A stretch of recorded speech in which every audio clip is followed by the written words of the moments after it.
과제는 우리나라 서비스 경제와 현황에 대해서 하겠습니다. 서비스 경제와 현황, 생산의 서비스 경제와 서비스 산업의 생산 비중, 우리나라의 산업 구조를 GDP 산업별 구성 비율로 살펴보면 농립업의 비중은 감소하는 반면 제조업과 서비스 산업의 비중은 지속적으로 증가하였다. 서비스 산업은 1970년 44.3%에서 2000년 57.5%, 2010년 59.3%를 거쳐 2017년 58.3%를 차지하고 있다. 전체 가계 소비 지출 중에서 서비스 분야 지출이 차지하는 비중은 2001년 약 57%에서 2017년 62.9%로 상승하였다. 서비스 산업의 세부 업종별 부가가치의 비중을 살펴보면 도매 및 소매업 13.9%, 부동산업 임대업 13.3%, 산업 서비스업 12.4%, 공공행정 국방 및 사회보장 행정 12.2%의 순서를 보이고 있다. 지역별 서비스 산업의 생산 비중, 지역 내 총생산 경기도가 373조 원, 전국의 GRDP의 22.9%, 서울이 359조 원, 전국의 GRDP의 21.9% 차지, 경기도와 서울의 두 지역의 GRDP의 우리나라의 전체의 절반에 가깝게 차지하고 있다. 도시 쪽에가 경기도하고 서울에가 제일 많이 돼서 전국적에서 반 가까이 차지하고 있네요. 전국 실질 GRDP 평균 증가율은 3.3%, 충청남도가 5.4, 충청북도가 4.9, 제주도가 4.7, 경기도가 4.9, 전국 증가율보다 높은 연평균 증가율, 울산광역시는 1.9% 전국에서 가장 낮다. 그러네요. 전국의 1인당 GRDP는 3,204만 원, 울산광역시는 6,177만 원으로 1위, 나머지 광역시들은 전국 수준보다 낮다. 전 사업 산업 총부가가치세 산업별 비중은 지역별로 살펴보면 서울이 제조업의 비중이 6.3%로 다른 지역에 비해 낮고, 여기 서울은 도시다 보니까 제조업은 아무래도 없지요. 서비스업은 많겠죠. 서비스업은 89.7%로 높다. 울산은 제조업이 높고요. 거기는 공장이 현대가 있어서 상당히 높은 걸로 나타나네요. 제조업이 63.6%, 전국 평균 29.5%보다 높은 서비스업은 26.8%로 낮다. 제조업이 높은 대신 서비스업은 낮네요. 울산은. 서비스 업종별로 살펴보면 서울 및 광역시는 도소매업과 부동산 및 임대업이 큰 비중을 차지하고, 인천은 운수업의 비중이 높고, 대전은 산업 서비스업의 비중이 높다. 고용의 서비스 경제와 서비스 산업의 고용 비중, 우리나라 서비스 산업 종사자 수는 2017년 기준으로 1,569만 명으로 제조업 종사자 404.5만 명, 대비 3.8배 이상으로 많다. 그러네요. 서비스업만해요. 업종별로는 고부가 서비스로서 구조전환 추세에 따라 전문 과학 및 기술 서비스의 산업시설 관리 및 산업지원 서비스 등이 사업 서비스와 보건 및 사회복지 등 사회 서비스에서 고용 증가율이 높게 나타났다. 반대로 도소매업과 같은 유통 서비스나 숙박 및 음식점 등을 연평균 증가율이 둔화되는 모습을 보이고 있다. 지역별 서비스 산업의 고용 비중 2017년 전국의 고용률은 60.8%로 꾸준히 증가했으나 2014년 이후 증가폭에 감소하고 있는 추세이다. 제주도의 경우 2017년입니다. 70.9%로 전국에서 가장 높은 고용률을 기록하였고 부산광역시의 경우는 56.3%로 가장 낮은 고용률을 보이고 있다. 이건 17년도 얘기입니다. 그거는 지역별 서비스의 현황, 연도별 추이, 지역별 서비스 산업 비중 및 1인당 GRDP는 2011년부터 연도별로 그 추이를 살펴본다.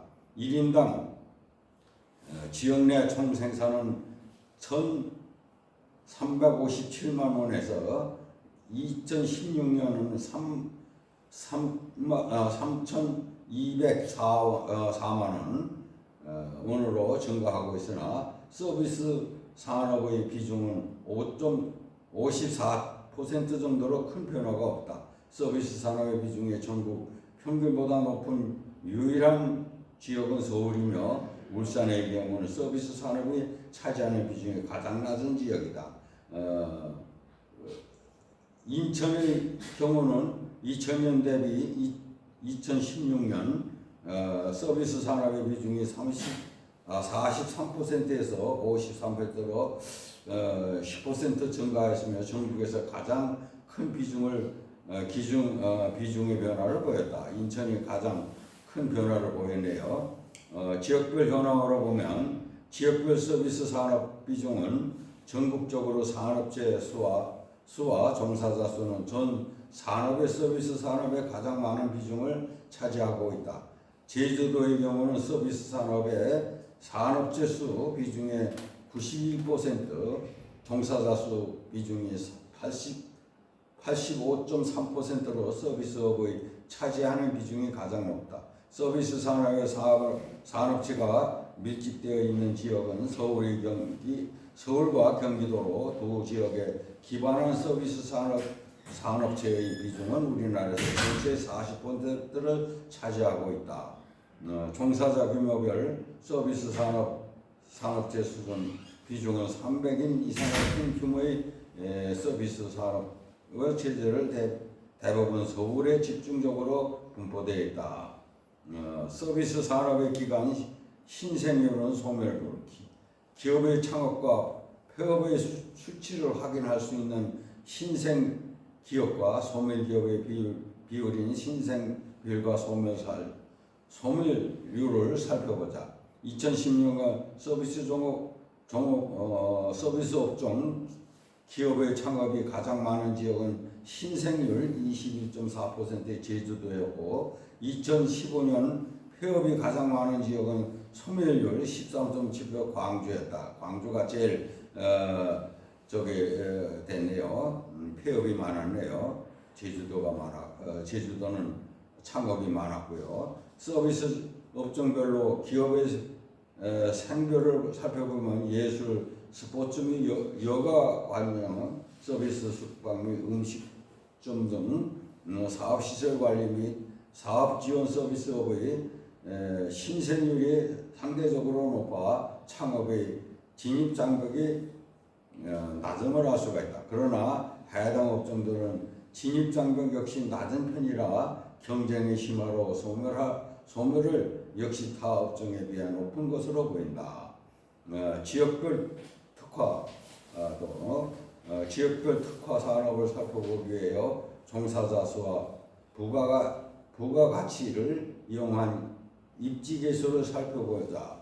입지계수란 특정 산업이 해당 지역 내에서 차지하는 비중과 전국에서 차지하는 비중을 비교하여 해당 산업이 지역 간 상대 특화도를 측정하는 지표이다.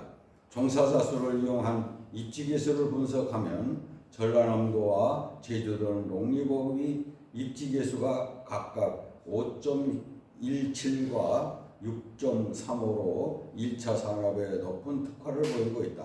강원도와 전라남도의 경우는 광업의 입지계수가 10.41과 6.48로 다른 지역에 비해 높게 나타났다.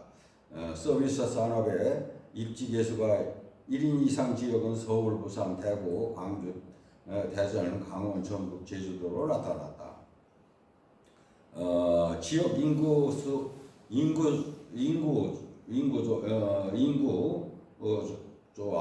구조와 인구 구조와 서비스 산업은 지역별 인구 구조, 인구 현황. 우리나라 2017년 주민등록 인구는 5,178만 명.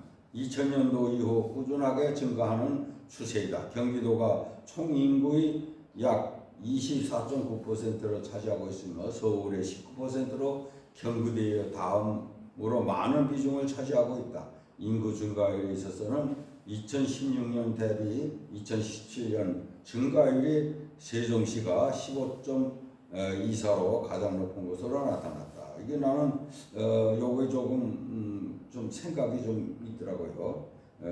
인구수 사람은 덜 낳는데 인구수 늘어나는 건 생명이 늘어나서 노인 인구가 되고 늘어나는 거 아닌가 이렇게 해서 인구수가 꾸준히 늘어났다 이렇게 하는 것 같아요. 죽지를 않으니까 사람 노인 인구가 되고 늘어나니까 뭐 어쩔 수가 없는 것 같아요. 증가율에 있어서는 16년에 대비 17년 증가율이 세종시가 15.24%로 가장 높은 것이 세종시 걸로 많이 모이는 것 같으네요. 연령별로는 45.49세가 8.91%로 가장 많은 비중을 차지하고 있으며 55에서 59세가 8.39%로 그 뒤를 차지하고 있다. 0세에서 14세의 유소년 인구의 비중은 13.11%로 15에서 64세의 생산기능 인구는 72.69%로 65세 이상 고령인은 14.21%로 고령 인구의 비중이 유소년 인구를 앞지르는 상태이다. 유소년 인구는 어린애보다 나이 먹는 사람이 점점 많아지는 거죠. 아무래도 점차 감소하는 데 반해 고령 인구는 증가하는 추세로 우리 사회는 이미 고령화 시대에 진입하고 있다. 인구 전망을 살펴보면 2045년 유소년 인구는 전체 인구의 10.1%, 생산 기능 인구는 54.3%, 고령 인구는 35.6%로 고령화 추세가 더욱 심화될 것으로 전망되어 인구의 질적 측면이 점차 악화될 것으로 예상된다. 지역 인구와의 서비스 산업, 인구 구조와 경제 성장, 인구 구조 변화는 지역의 경제 성장과 밀접한 관련성을 가지고 있다. 때문에 많은 국가 및 지역에서는 지속적인 경제 성장과 구현을 위해 고령화로 인한 노동력 저하를 혁신 역량 또는 투자의 증가 등을 보완하려는 정책을 추진하고 있다. 지역 인구 구조의 고령화는 해당 지역의 성장 잠재력을 저하시킴으로써 지역 성장에 부적절한 영향을 미친다. 지역별 고령화 추이와 서비스 산업, 우리나라의 저출산 및 고령화 영향을 인구 구조가 크게 변하고 있다. 우선 생산 가능 인구의 감소가 빠르게 진행되고 있는데 2017년 37,600만 명을 점적으로 2018년부터는 실질적인 감소 추세에 진입했다. 지역별로 살펴보면 광역시 및 경기도에서는 상대적으로 낮은 수준의 고령화 수준을 보이고 있고 농촌 지역에서는 분포한 지역에는 높은 수준을 보이고 있다. 고령 인구 비중은 전국 평균 14.2%로 부산이 16.3%를 제외하고 광역시들은 전국 평균을 밑들고 있으며 특히 울산은 고령 인구 비중이 10%로 전국에서 가장 낮다. 반면에 가장 높은 지역은 전라남도 21.5%, 경상북도 19%, 전라북도 18.9%가 뒤를 이었다. 인구 구조 고령화는 수요 구조 변화를 유발하여 서비스 산업의 비중이 큰 폭으로 상승할 것이다. 인구 구조의 변화적 고령 인구 비중의 증가와 서비스 업종의 부가가치 비중을 살펴보면 고령 인구의 비중 증가에도 계속해서 부가가치 비중의 증가하는 서비스 업종을 사업, 서비스, 사회복지, 서비스, 공공행정과 국방 및 사회보장, 행정서비스 등이 있다. 인구 구조 변화에 가장 민감하게 반응하고 있는 분야가 서비스 부분 지출일 것이다. 고령화의 1인 가구 증가에 따라 의식주와 관련된 서비스, 비서비스 품목에 대한 지출 비중이 높은 전통적인 가계 지출 구조에서 보면 교육 등과 같은 서비스 품목에 대한 지출 비중이 높은 구조로서 전환은 촉진하고 있다는 그 결과를 보여주었다. 이렇게 되네요. 뭐 여러 가지 뭐 모르는 점도 많지만은 이렇게 책에 나와 있는 대로 그냥 제가 좀 한 건데 내가 볼 적에는 인구 문제가 심각한 것 같은데 고령 인구가 심각할 것 같은데 앞으로 농촌도 고령 인구들이 많이 가더라도 그 생산을 좀 할 수 있는 농사를 요새 한번 우리 아는 사람이 갔는데 시골을 갔는데 100평을 사가지고 갔는데 땅을 사가지고 이게 비닐하우스를 3중으로 해가지고 이 수경자배를 하는데 그 부부가 가가지고 아주 재미나게 사는 것 같아요. 그런 얘기를 하더라고요. 그 수경자배에서 사시사철 나오니까 채소가 그걸 좀 팔아가지고 생산해가지고 팔아가지고 재미나게 사는 것 같은데 뭐 그런 방향을 해도 노령 인구들도 움직여야지 나이 먹었다고 움직이지 않으면 점점 쇠퇴되죠. 그런 것 같으네요. 오늘은 여기까지 마치겠습니다. 감사합니다.